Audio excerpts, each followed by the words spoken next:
Everyone. Welcome to today's live show.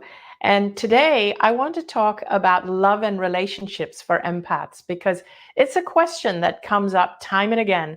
I have been asked this by a lot of people, a lot of my audience, a lot of followers who have said that because they're an empath and when they realize they're an empath, they really struggle with finding a partner.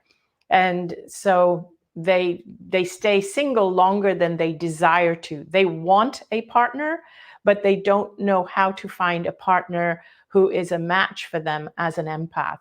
So I came up with this little guide, and I want to say that I'm not claiming to be an expert. However, however, I am what I would call an extreme empath. I'm somewhat impaired. I have to say, people think I'm very together, but actually I do find that there's a lot of areas where I do feel I am impaired, and I'll even share those with you. But I have made my relationship with Danny work. We've been married for over 28 years. We've known each other for over 30 years. And I have to say that we get along really, really well because we both have our dysfunctions, but our dysfunctions seem to work with each other. And I've used our relationship as a springboard for my guide, for this guide I'm about to offer you, because I would say that I am an extreme empath to the point of being somewhat impaired, and I will explain that. So if there's hope for me, there's hope for anybody out there, any empath.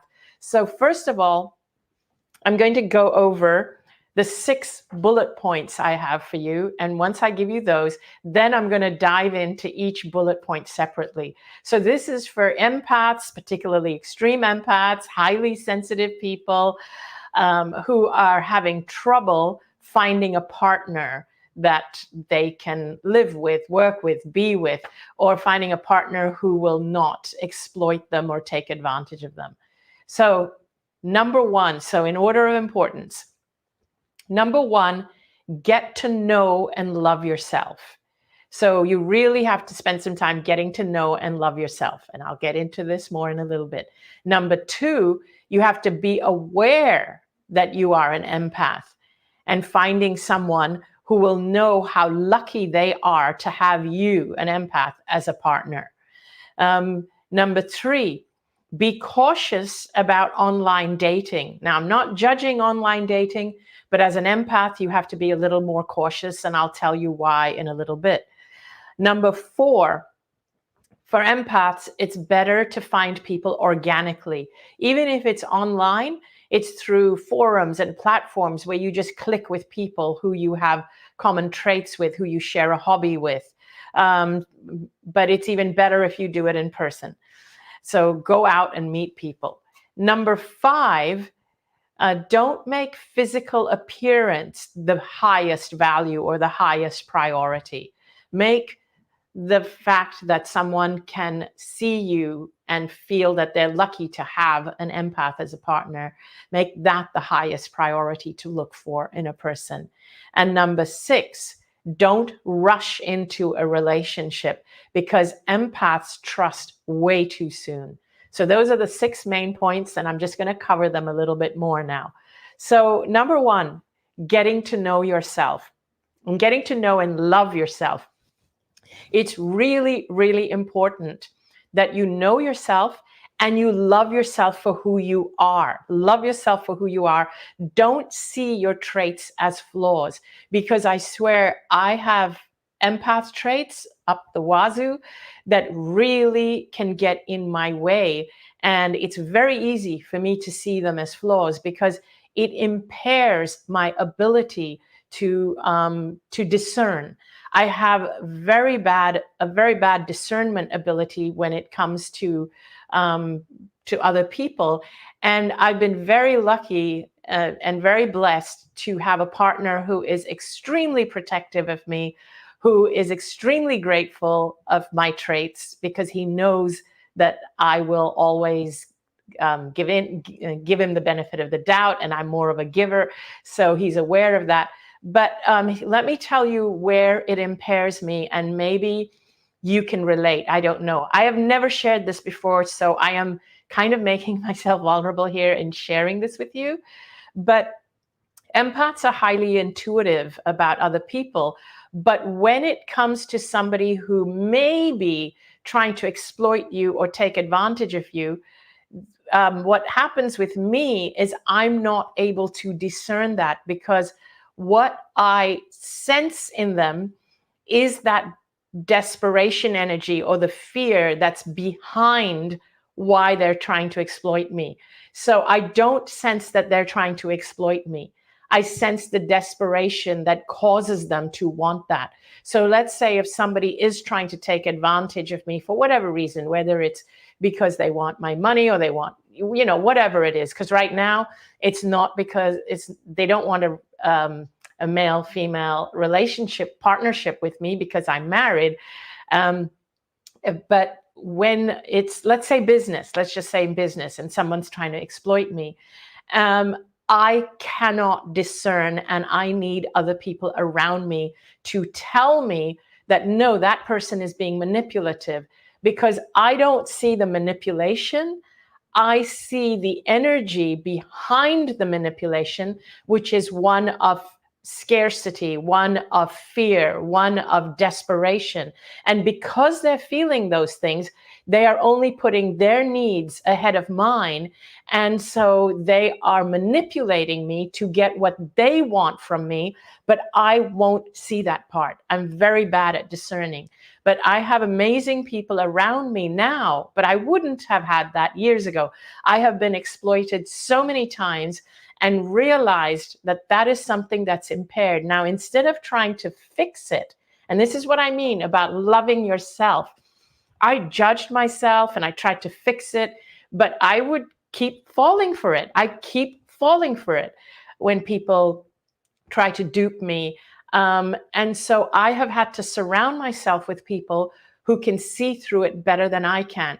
It's easier to see it when it's happening to other people. When you're an empath, it's harder to see it when it's happening to you, because your intuition immediately catches the desperation energy and interprets them as, oh my gosh, they need me.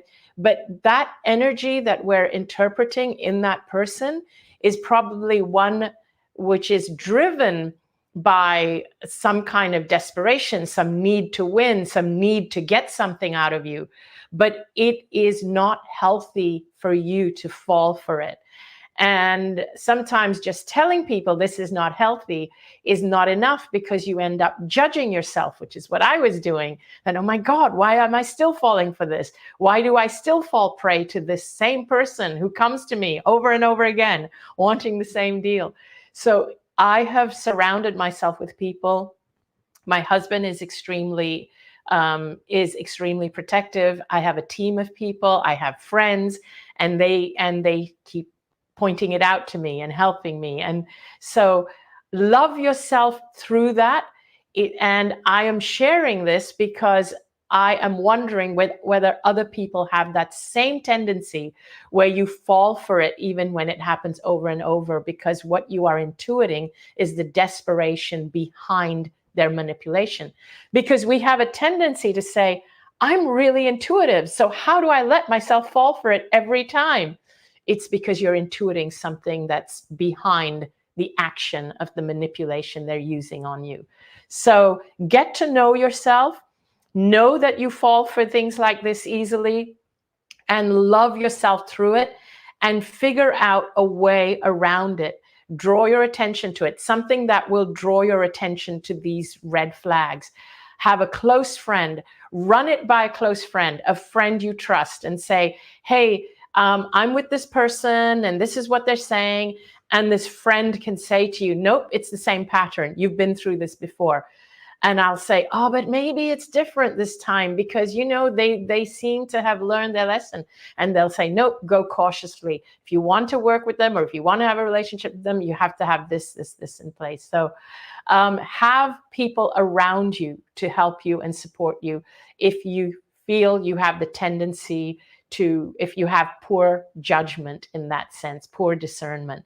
I truly sometimes feel that my ability to discern is somewhat impaired, but I am able to love myself through that. Number two, being aware that you are an empath and finding someone who knows how lucky they are that to have you as a partner. So be aware that you're an empath, and what does it mean to be an empath? What it means, and it really means this, it means that you don't have the ability to hurt other people. And if you do have the ability to hurt other people, then you don't qualify as an empath. And that's okay. That's great. You can get ahead in the world in so many ways that empaths can't. But with an empath, the minute you know that you have hurt someone, like a full-blown true empath, the minute you know you've hurt someone, you can't even move forward until you have repaired that hurt. This can be used to people's advantage. If you're an empath, be aware that you have that tendency, and be aware that you want to find somebody who actually values that in you. Now, I have this tendency, it leads to codependency. And so, again, the key is awareness, awareness, awareness. Just be aware that you tend to do that. Danny has some dysfunctions that just match mine, because when it comes to me, he can't move forward if he hurts my feelings. I can't move forward if I hurt his feelings. And so because we're both really, really good at making sure we haven't hurt the other person's feelings, it works. With us, it works. So we don't like conflict with each other. We can't move forward. The thing about Danny, he's not an empath. He's sensitive. He's intuitive, highly intuitive. He can intuit before I can if somebody's trying to exploit me, way before I can. And I'm like, no, but you know, they've got this pain and this background and this hurt. And he'll say, that's fine. We all have our pains and our backgrounds. But right now they're trying to exploit you. He can see that. I can't always see that. For me, their pain and hurt is the louder thing. So he uses that to protect me. So what you want is a partner who in the beginning may even care for you more than you care for them. Allow a relationship like that to unfold. For an empath, I think it's an excellent thing to do, because one of the things that we tend to do as humans, not as empaths, but as humans, is that we may have somebody in our lives who really love us, protect us, adore us, look up to us. And we may take them for granted and kind of think, oh, you know, but they're not the right person to be my partner. You may have a crush on someone else. Give that person some attention and see if there's a spark there, because that might grow over time. What I find with empaths, what works really well is being with someone who appreciates and admires that you're an empath. And that can only happen when you love yourself and when you know that you are an empath and you don't beat yourself up for it, and you love that about yourself and you appreciate that about yourself. The point number 3 is be cautious about online dating. Now, I have no judgment against online dating. I know a lot of people that have had hugely successful relationships from online dating platforms. However, this is just a slight caution for people who are empaths, because an empath is what I call low-hanging fruit for narcissists. And online dating is a really good target for narcissists. And over here, I am actually going to, and I apologize if this video is a little bit longer than usual, but I have to share with you a funny story of something that happened with me. I knew somebody when I was young, really young, who was a bully, who was an absolute bully. This was when I lived in Hong Kong. And he was awful. He was a bully. And today I can say he's a narcissist. I didn't know what it meant to be a narcissist at that time. I didn't know I was an empath at that time. But I let him hurt me really, really badly. I was very young, but I let him hurt me really, really badly. But here's the worst part, and here's how I know today that he was a narcissist. when I showed pain, I mean, obviously there was pain in my emotions, there was pain in my expression. When this pain was expressed, he was not even a little bit remorseful. It was like he took pleasure in the fact that I was in pain. And I walked away from that. It wasn't, I wouldn't even call it a relationship, but it is a relationship in the sense that it was a friendship or something. But I walked away from that feeling terrible about myself. It beat up my self-esteem. He made me feel ugly. He made me feel that there was something wrong with me. It wasn't him. It was all me. And it did damage me to an extent because I was such a sensitive empath person. And so anyway, this person, I never saw this person for years and years and years. I am going back a few decades, and this was in Hong Kong. Today, now, I live in Los Angeles. And here I am in Los Angeles, and a friend of mine who is in her 50s is now single, and she is on an online dating platform. Here's where it gets really weird.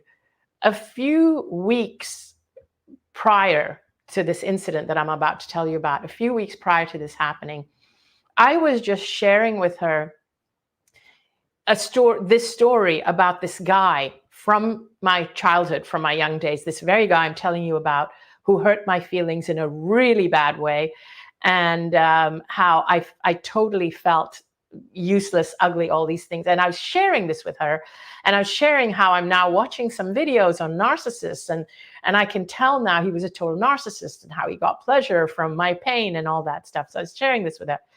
A few weeks after sharing this story with her, she remembers the name of this guy because he has a very unusual name. She's on an online dating platform, and this name, this guy, gets paired up. Like, she sees him on the online dating and she has to swipe left or right.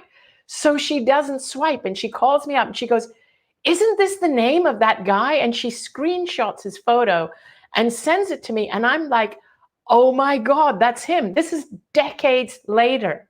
Decades later, this guy is showing up on her online dating platform, and she's reading out his profile to me. And I can tell by his photos and everything, it's the same guy, and it shows him as living in Los Angeles. I immediately look him up on Facebook, and yes, he's here in Beverly Hills, Los Angeles, decades after this incident. And I have just told my friend about it, and he appears on her dating app for her to swipe left or right. And we're both flabbergasted. And both of us, in our imagination and in our mind, she goes, "I should swipe right and go on a date with him and get even with him and order the lobster and make him pay for it." And we're like laughing and laughing. But I'm looking at his profile, and I can see he's lying dramatically. He's dropped his age by about 10 years. And I know this because he was in my class in school. We were in the same class. He's my age, and he's dropped his age by 10 years on this app. But he doesn't look 10 years younger than his age. And so I was telling her, there you go, right there. He's lying. And so my feelers went up. It's like, this is what people do, and empaths fall for it. So in the end, she swiped left. We didn't do anything with him, but we kind of fantasized of what we were going to do, and that was kind of fun. But I just wanted to share that little story with you of synchronicity, and it was just quite incredible. And today I know he lives here in Los Angeles.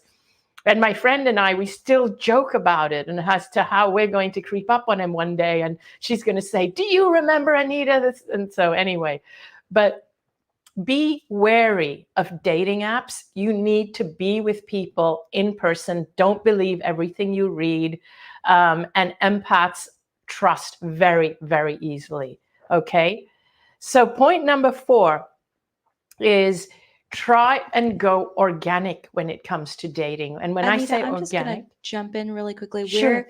It seems like we're having a couple little issues with the Instagram. Okay. So Instagram, if you guys want to continue with us, we are live on Facebook and Anita's YouTube channel. So just in case we get cut off there, you can find Anita live continuing this list on Facebook and YouTube. Great. Thanks for that. Jump in. And after I get through the list, I think I'll make time for at least one or two questions from you guys. So Abby, if you notice any burning questions that are repeating themselves, I'm happy to dive into them. So number 4 was organic. Find people through your hobbies. You can find people online, but I'm not talking about online dating, but I'm talking about like if you're online on forums and apps that are part of your hobbies. And I've connected with people and made friends for life online because we have connected on near-death experience platforms. And I've made friends 18 years ago when I had my NDE who are still friends today, that we still write each other emails occasionally, and we have visited each other in person. And so I can easily imagine that if you're single, that you can actually make a partner for life through organic platforms where people are talking about their interests and their hobbies, and you share common hobbies, and you are on a platform that actually showcases or features or is for people who do that activity or that hobby. Even better, though, is to actually go to classes, go to groups, dance classes, aerobic classes, Pilates, gyms, places like that, and make friends and meet people and allow things to unfold organically. Open yourself up to going out physically. Do it like we did before the days of technology. Number 5 is to don't make their physical appearance the most important thing.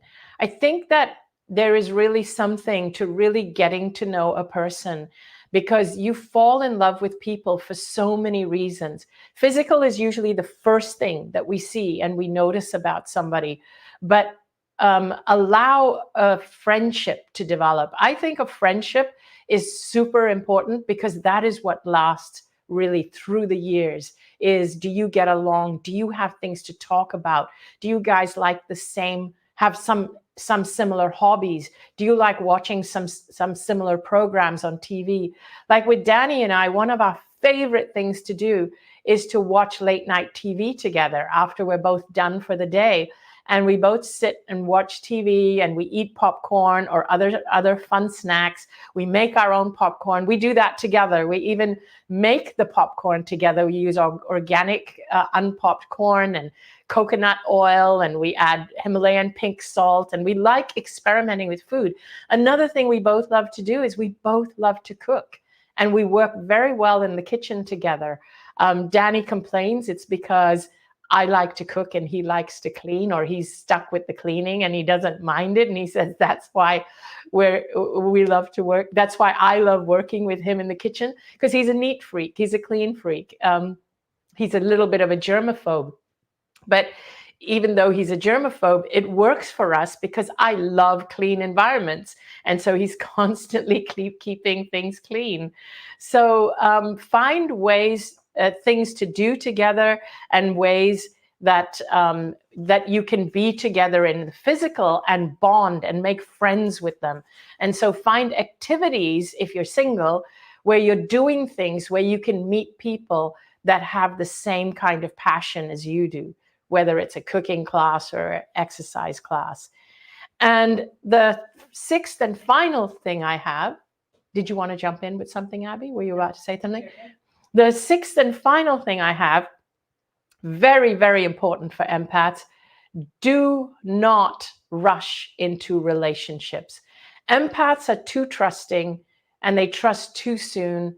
And so take it slow. And if the partner does not want to take it slow, you do not want to go into a relationship with that person. It means they already don't value you and your needs and who you are. And you are probably going to shower that person with love, and you're probably going to go out of your way to please them. know that about you. Know that about you. Your nature is always to please the other people if you are a full-blown empath. That's how you're wired. You aren't comfortable if the people you're with are unhappy or not comfortable. I feel this way about everybody I'm with, my friends, my team, and of course about Danny. Like, I want them to be comfortable and happy. I want them to be happy that they're even with me, because, and this is how I feel when I'm with a partner or with a team member or with a friend. If you are not happy with me, I would rather you move on and be with people you're happier with, or doing work you're happier with, than doing it for me out of obligation. I don't want you to do that. It doesn't make me comfortable. It makes me uncomfortable. It makes me want to go out of my way to do things to make you happy. So if you share those feelings and emotions, if you're like that, then you need to find someone who sees that in you and appreciates that about you, and who can reciprocate, or who can at least who you know is not going to hurt you or take advantage of you. So now I'm happy to dive into a couple of questions. We have so many people who are just saying thank you so much, that this is exactly what they needed to hear. A lot of people saying they have rules of getting to know someone first before they even consider dating, and how spiritual people in general, not just empaths, can often be the targets of manipulators because they are more trusting in general. Yes, 100%. You know, and someone once said to me that I should start a dating app or dating site for empaths. But here's my concern. I would not do that. You know why? Because it would attract a lot of people who want to exploit empaths. That would be like a haven for them, for narcissists and people who know they can exploit empaths. Infinite Zebra on YouTube says, Anita is right. Use discernment and take your time. The right people won't rush you. Yes. And manipulators know how to work you, so be aware. And that's exactly true. We did have a question, which was, and it's moved along. Boop, boop, boop, boop. What do you say? I'm trying to find it. Oh, how do you say no to a manipulator without feeling guilty? Okay, so if you realize they're a manipulator, you shouldn't feel guilty, but it is challenging, because after all these years, I still have a challenge. And, you know, I mean, and sometimes I do judge myself. I'm like, I died and came back because I felt so exploited before, and I still struggle with saying no. So there are many ways to say no, I've learned. We can say, give me some time to think about it, or I'll circle back, or one that I use nowadays is I'll say, talk to my team. So I'm able to do that nowadays, is to defer people to other people. But there are very kind ways to say no. And I sometimes make a list of all these ways. And you can even say, and this is true for me, and I'm not even doing it to buy time or to say no, but I actually tell people that I am not great at spontaneous answers. I need time to mull things over before responding. I'm much better when I mull things over. So say that, and say that about yourself. You can even have people, you can even allow yourself to share that these are things that you have accepted are character traits within you. I mean, you can even say they're character flaws, but I love them. I don't get triggered by the fact that these could be character flaws. I accept them as these are things about me. And so I do always tell people, like, I need time to make a decision, or can I get back to you? That's something that I often do, is, can I get back to you? And then when you have time, you can say, I've really thought about this a lot, and I don't think it's a really good fit for me. And you don't have to make it about them. Make it about yourself as to why you don't think it's a good fit for you. It doesn't fit in your schedule right now. As long as you make it about you, it's much more palatable for the person receiving it. And this goes for everyone, even if you're responding to a fellow empath, not just someone who's trying to manipulate you. But it's very palatable for the empath who is responding if you do it this way. Any more questions? I have people who are saying that they are usually go to animals first because they have an easier time with that than with people sometimes. So I understand that. I understand that. Let me see what animals are great. Are great at comforting you. I mean, yes, if you have an animal, that's your therapist right there. You know, this is actually an interesting comment from YouTube. Kira says, as an empath, they've been manipulated, but it doesn't all, they don't do it consciously. So it can be a gift to learn discernment and learning boundaries on an empath's part. Yes. That's kind of interesting. Yes, it is. It is very interesting because discernment is something I sometimes say to myself in a good-humored way to myself, lovingly say to myself that I have discernment impairment. My discernment is somewhat impaired. But I'm aware that I have that. So I actually ask people around me, can you help me make a decision on this? Can you tell me that is there something I'm not seeing? Can you tell me, would you do this if this were you? So that sort of thing.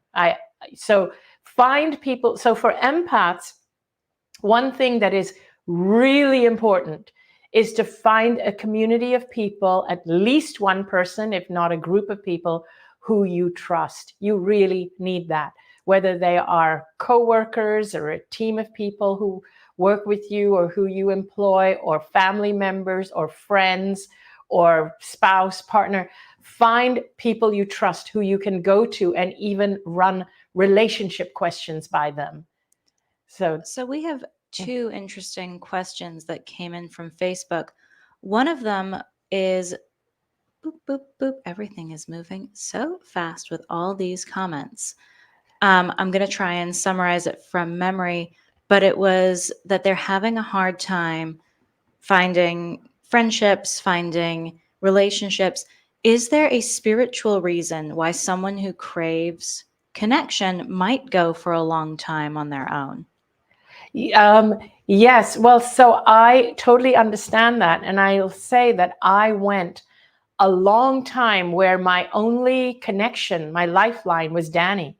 That was it for years. This was before Dying to Be Me came out. And I could not really open up and trust and share my heart with anybody else because I just felt too vulnerable and too sensitive. And I was so scared of how people would respond. And the spiritual, so being an empath or being that way is a double-edged sword. You are highly intuitive. I get messages from the other side really easily, and I mean really easily. I see people's souls or spirits or energy really easily. But what I don't see easily is what their intention is here towards me, because I'm seeing beyond that. And so you have to recognize that you have this other gift, this other skill, but it's at the cost of something that most people have to help them navigate this physical life. And so that is really impaired because I immediately am able to see something else. And I'm able to see spirit connection. I'm able to feel it, hear it so easily. And that's what helps me navigate.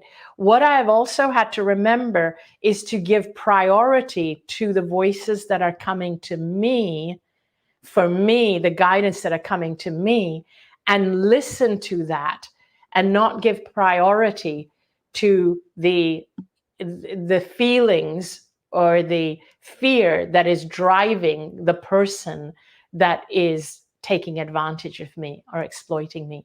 These are the things that I have to remember. But empaths are people who are like that, who have trouble connecting with people on a three-dimensional physical level. It's because you have another gift. And that is the spiritual meaning or the spiritual reason behind it, is you're very, very connected on the non-physical level, the multidimensional level. Oh, someone says, now I understand why I wanted to hug everybody as a child. Oh.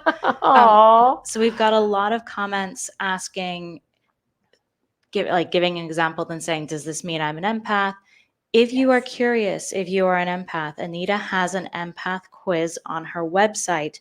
So anitamorjani.com, and you will see in the tab an empath quiz. It's 30 questions, pretty fast. Yes. Maybe 30 something, but that will give you a great idea of where you are on the empath scale. On the empath scale, if you're highly sensitive or if you are a full-blown empath. And then people who want to go even deeper into what it is to be an empath, there is the book. Yep. There's the book, Sensitive is the New Strong. And I've done videos, and we even have a course coming out soon. Oh, that's right. Of course. Yes. Empath Impact with Commune. Yes. And that should be out in a few weeks. But yes, I do a lot of work in this area, and really recognize that you are a gift. You're a gift to humanity. You're not impaired. I use the word impaired on myself affectionately, but you're not impaired. You have a gift, and recognize that, embrace that, and be discerning who you share yourself with, really, because you're so precious. So thank you so much for tuning in. I would love, love, love to read your comments. I'm going to read them after this. And please comment on this. And if you feel this video will help somebody you know, please share it with them. Please share it with them. This will be the first of more, I'm sure, that I'm going to be doing on this topic. Share it. Please subscribe. Please follow me. It helps me a lot when you do that, when you subscribe to my channels or follow me on social media. So thank you all so much, and I look forward to connecting with you all really soon. I just threw this comment up, Anita. Maybe a next video. Could you do a video on how empaths can advocate for themselves in society? So just pinning that as possibly a video for next week or later in the month. Yay! I love that topic. We'll do that. Let's do that in the next week or two. Yeah. So tune in, guys. We will see you again soon. See you all soon. Bye.